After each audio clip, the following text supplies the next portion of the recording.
Mwanaume, na ni kwa nini usubiri mke wako akukatie tamaa? Usubiri mke wako aache kukupenda kabisa ndio uanze kumuonyesha juhudi za wewe kubadilika, ndio uanze kumuonyesha kwamba wewe umebadilika? Kwa nini unasubiri mpaka kipindi hicho kifike?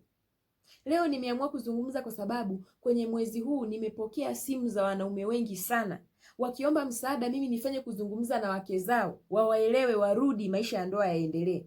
Na ni kwa nini mwanaume usubiri mpaka mke wako afikie hiyo hali? Kwa nini unasubiri hiyo hatua ifikie kwenye ndoa yako ndio uanze kuonyesha kama umebadilika? Ndio uanze kuonyesha kwamba unatambua yeye ni mwanamke sahihi kwako? Kwa nini ulivyokuwa unacheza na moyo wa mke wako ulikuwa huoni? Unafanya usaliti mara ya kwanza, mwanamke anakusamehe. Unafanya mara ya pili, mwanamke anakusamehe. Unafanya mara ya tatu, mwanamke anakusamehe. Unafanya mara ya nne, mwanamke anakusamehe. Mara ya tano, kaka yangu, mke wako hatokusamehe. Muogope sana mwanamke mwenye tabia ya kusamehe, kwa sababu siku atakaposema mimi nimechoka, huna cha kumshawishi akakubali kurudiana na wewe. Wewe umeshamsaliti mke wako mara 4 mara 5. Mimi leo nianze kwenda kumwahidi kwamba mume wako amesema atabadilika? Yaani hata mke wako anaona kabisa hayo ni huo ni utani wa hali ya juu. Siku zote ulikuwa wapi kubadili tabia zako? Siku zote ulikuwa wapi kubadili matendo yako? Mpaka leo hii umeona ndio sehemu pekee ambayo inaweza kukufanya wewe ubadilike. Baada ya kufanya usaliti mara 7, kwamba hiyo mara ya 7 itakubadilisha? Kwa sababu naomba nikwambie kitu kaka yangu. Ukifanya usaliti mara ya kwanza ni bahati mbaya. Ukifanya usaliti mara ya pili ni chaguo lako. Kwa sababu unapofanya usaliti mara ya pili lazima ujue kwamba wewe umechagua. Usaliti unapofanyika mara ya kwanza ndani ya ndoa, wewe ndio unapata nafasi ya kujua hasara na athari zinazoweza kujitokeza baada ya wewe kuvunja uaminifu ndani ya ndoa. Utaona namna ambavyo ndoa itapitia misukosuko kwenye hatua ya kwanza. Utateseka sana mpaka kumfanya mke wako atulie, akusamehe na maisha yaendelee. Lakini wewe unaamua kurudia mara ya pili. Ni chaguo lako, kwa sababu umeshajua kabisa nini kitatokea baada ya wewe kufanya usaliti. Unajua, ulishawahi kufanya hicho kitu na ukaona athari zake. Uliona, haukuona faida yoyote, lakini umechagua kurudia mara ya pili. Na penye mke wako amekusamehe. Ukirudia kaka yangu usaliti mara ya 3, wewe hiyo ni tabia yako. Tunatoka kwenye vipengele vya bahati mbaya na kile ambacho umeamua kufanya, tunaingia kwenye tabia.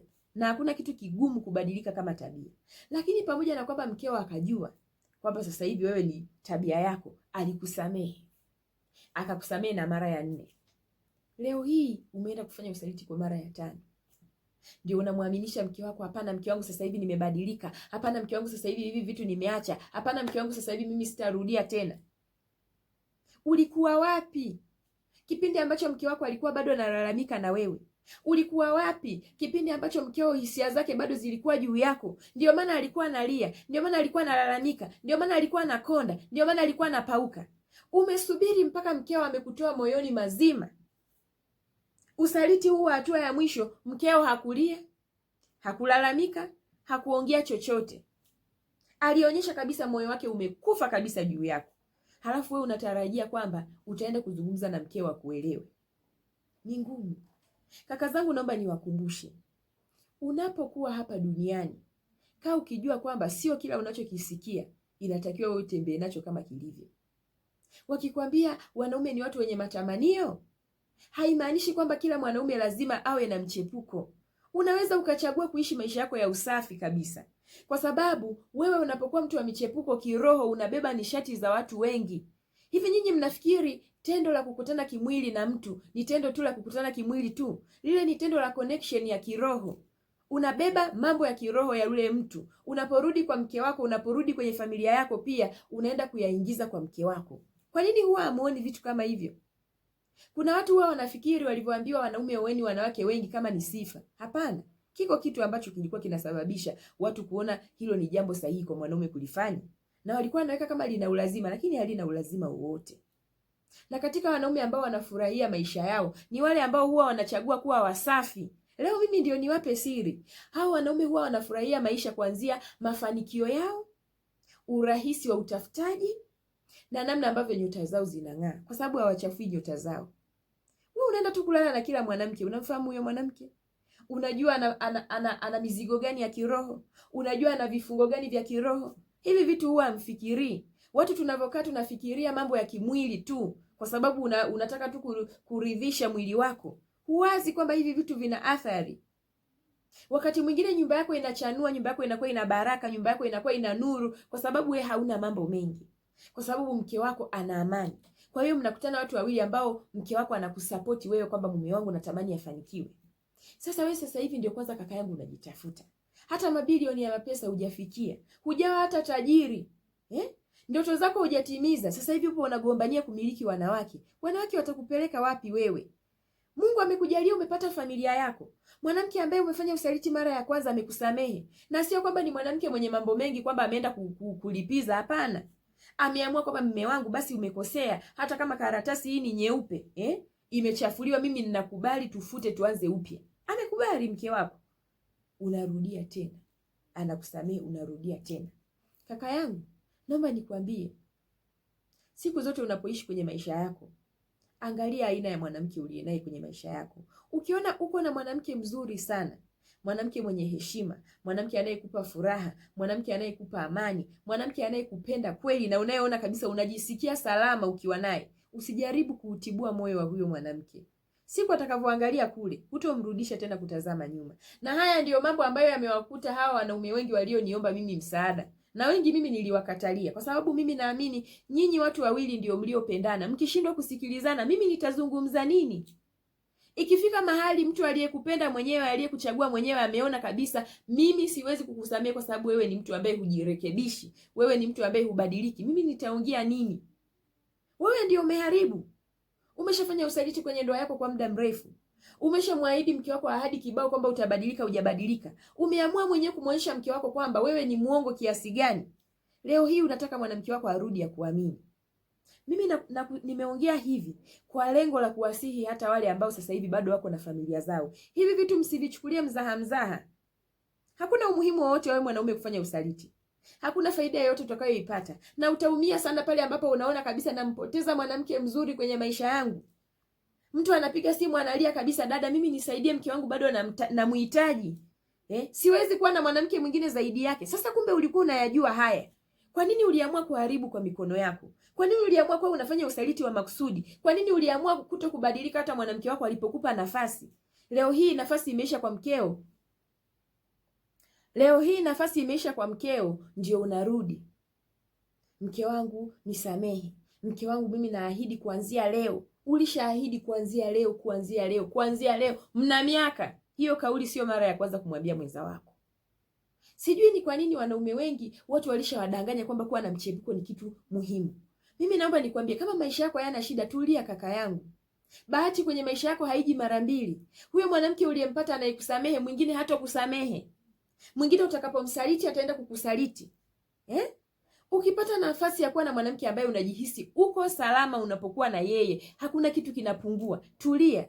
Acha mambo mengi. Wanawake hutowamaliza kaka yangu, wako wengi. Hutowamaliza. Na mwisho wa siku unaweza kuja kuwachukia kwa sababu ya kumpoteza mwanamke mmoja mzuri kwenye maisha yako.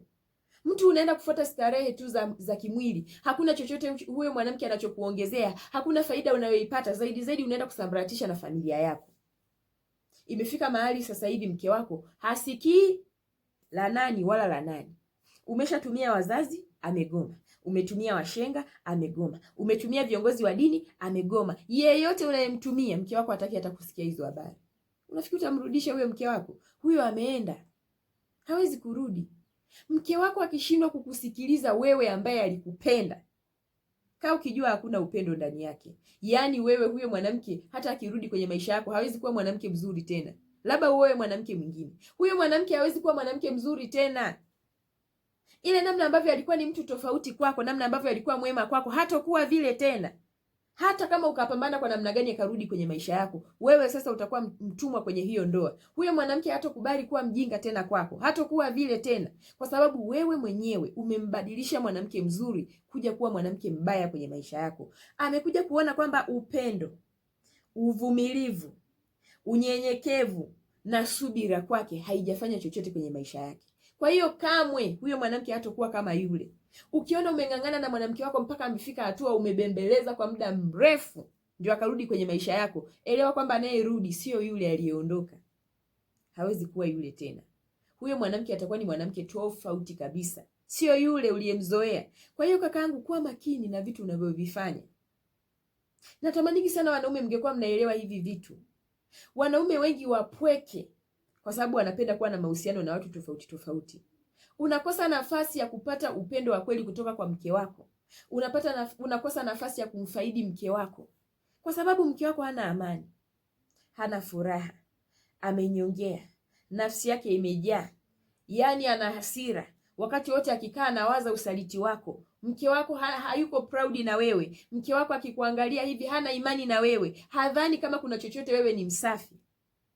Ukitoka tu kazini mke wako anajua umetoka kwenye usaliti. Ukitoka tu wapi mke wako anajua umetoka kwenye usaliti. Akipiga simu usipopokea wewe uko kwenye usaliti. Utofurahia. Huyo mwanamke utofurahia. Utaanza kumfurahia huyo mwanamke wakati amemove on, ameondoka kwenye maisha yako. Ndio uanze kusumbua watu. Ndio uanze kubembeleza. Ndio uanze kusema utanilipa pesa yoyote nikubembelezie kwa mke wako. Vitu ambavyo haviwezi kufanya kazi. Na hata kama mke wako akirudi atakuwa sio yule tena. Na kuahidi kaka yangu, mwanamke yeyote ambaye aliweza kukaa na wewe akakuvumilia sana kwenye mambo ambayo umeyafanya, siku anapokuja kurudi sio yule. Sio yule. Utamshuhudia mwanamke tofauti kabisa kwenye maisha yako, kwa sababu hata yeye ana mwisho. Kama ilifika mahali alishindwa kukuamini kabisa kabisa kabisa, yaani alikukatia tamaa mpaka mwisho, inamaanisha pengine amerudi kwako kwa heshima ya mtu fulani tu. Amerudi kwako kwa sababu mama yake alimuomba. Kuna dada aliwahi niambia, mimi sema mimi dada nilirudi kwa mume wangu kwa sababu mama yangu alinipigia mpaka magoti na kuomba, mwanangu, rudi kwa mume wako.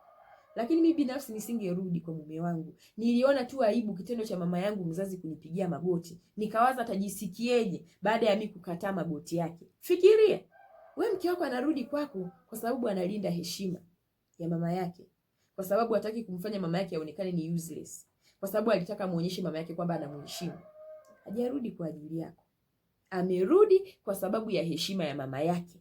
Lakini ungekuwa ni wewe tu, asingerudi. Wewe fikiria, mtaishi vizuri? Mtaelewana tena? Utamwambia mke wangu nini akakuelewa? Utamwambia mke wangu nimebadilika atakuelewa? Wewe maisha yenu mtakuwa mnaishi maisha yenu yana mpasuko. Mtaanza kuishi kwenye ndoa iliyokufa. Wewe mwanaume utageuka kuwa mtumwa wa kumbembeleza mkeo. Utakuwa mtumwa wa kumbembeleza mkeo arudi kule, hatorudi. Atakataa. Mimi nimeshaona baadhi ya wanaume wengi.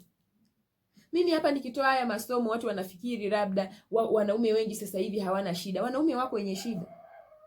Mtu anakupigia simu direct kabisa anajisema mimi nina madhaifu 1, 2, 3. Dada yangu nilimkosea mke wangu. Na kuomba nikupe kiasi chochote cha pesa uniombee msamaha kwa mke wangu arudi nyumbani. Siwezi kuishi bila yeye, nimechanganyikiwa. Mwanaume anakuambia kabisa mimi nimechanganyikiwa, siwezi kuishi bila mke wangu.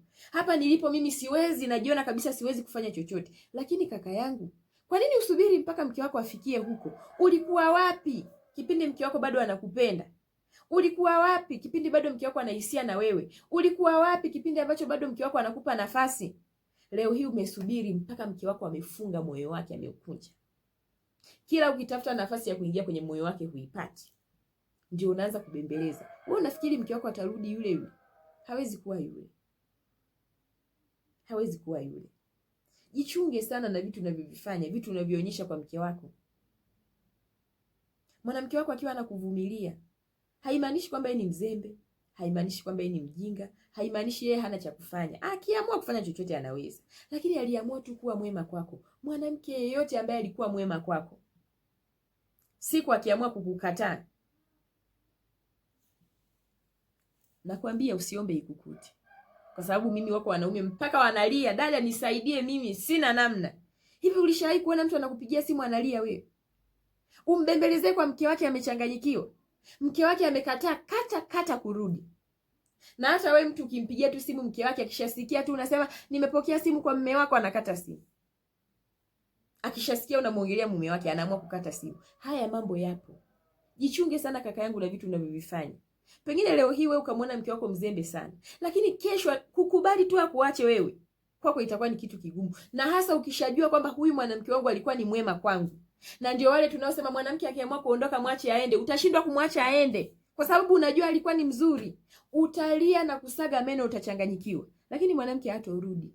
Ile namna alikuwa anakuhurumia sasa hivi haitokuwa tena. Na hata akirudi, kaa ukijua hatokuwa yule tena.